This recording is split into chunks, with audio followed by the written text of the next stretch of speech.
O Evangelho de Marcos é um livro na Bíblia sobre a vida de Jesus. E a tradição antiga mais confiável nos diz que ele foi escrito por um homem chamado João Marcos. Marcos não simplesmente juntou um monte de histórias aleatórias sobre Jesus. Ele projetou esse livro para abordar algumas questões muito específicas sobre se Jesus era ou não o Messias judaico. Espere um pouco. Muitas pessoas como eu não estão muito familiarizadas com esse termo.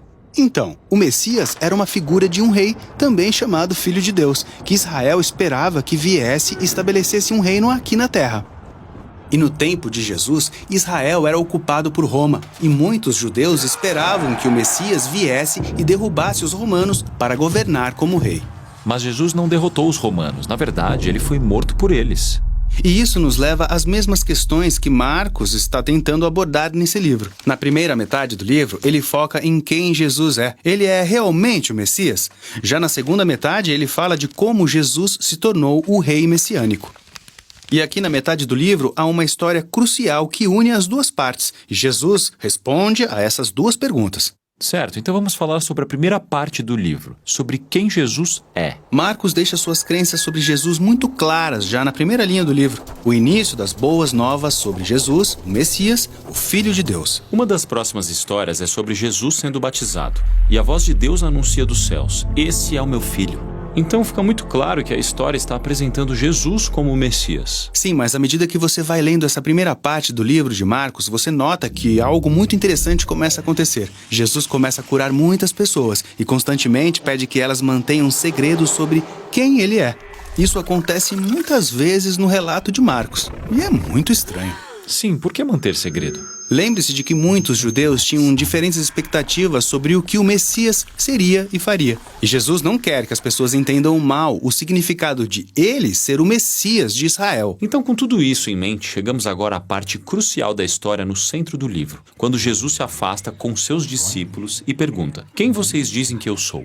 E Pedro diz o que todos estão dizendo: "Você é o Messias, o Filho de Deus." Então algo novo acontece, porque Jesus começa a explicar a eles como ele vai se tornar o rei messiânico, mas não é o que eles esperavam. Ele diz que vai sofrer, morrer e governar, tornando-se um servo. Ou, em suas palavras, o Filho do Homem não veio para ser servido, mas sim para servir e dar a sua vida como resgate de muitos.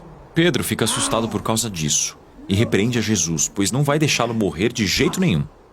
E Jesus responde: "Para trás de mim, Satanás", o que é muito intenso. E realmente é, mas isso mostra como é importante para Jesus que seus discípulos entendam quem ele realmente é.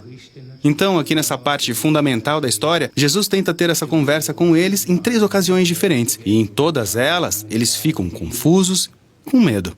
Então isso nos leva à segunda metade do livro, na qual Marcos aborda a questão de como Jesus se torna o rei messiânico. É a última semana da vida de Jesus. Ele vai para Jerusalém, entra em conflito com os líderes religiosos e acaba sendo preso. Ele é julgado como alguém que afirma ser o rei dos judeus. Ele até recebe uma coroa e um manto roxo, como um rei receberia, mas tudo faz parte de uma piada cruel. Então eles o ridicularizam, o espancam e o penduram em uma cruz, onde ele morre. E é aqui nessa cena fundamental que encontramos um novo personagem. Um soldado romano. Que de repente percebe tudo o que está acontecendo. E ele diz: "Certamente esse é o Filho de Deus." O que é uma loucura. Um inimigo foi o primeiro a conectar as peças e perceber que o rei messiânico de Israel é o Jesus crucificado. Essa é a estrutura do livro de Marcos. Mas o livro não termina com Jesus morto na cruz. Não, no 3º dia, algumas mulheres vão visitar o túmulo de Jesus e descobrem que ele está vazio. Então, tem um anjo ali em pé dizendo para elas irem contar as boas novas de que Jesus está vivo e ressuscitou dos mortos. Mas ao invés disso, elas fogem e não contam a ninguém, porque estão com medo. E é assim que o livro termina. Esse fim é bem abrupto. Sim, e é tão abrupto que escribas posteriores adicionaram um fim que traz uma conclusão para a história. Você vai encontrar essa história na Bíblia como uma pequena observação no rodapé, que diz que ela foi adicionada anos mais tarde. Mas Marcos é um brilhante contador de histórias. Ele encerrou o livro de forma abrupta intencionalmente. Veja, ao longo do livro, os discípulos ficaram confusos sobre o plano de Jesus de entregar a sua vida. A história no meio e agora aqui no fim. É como se Marcos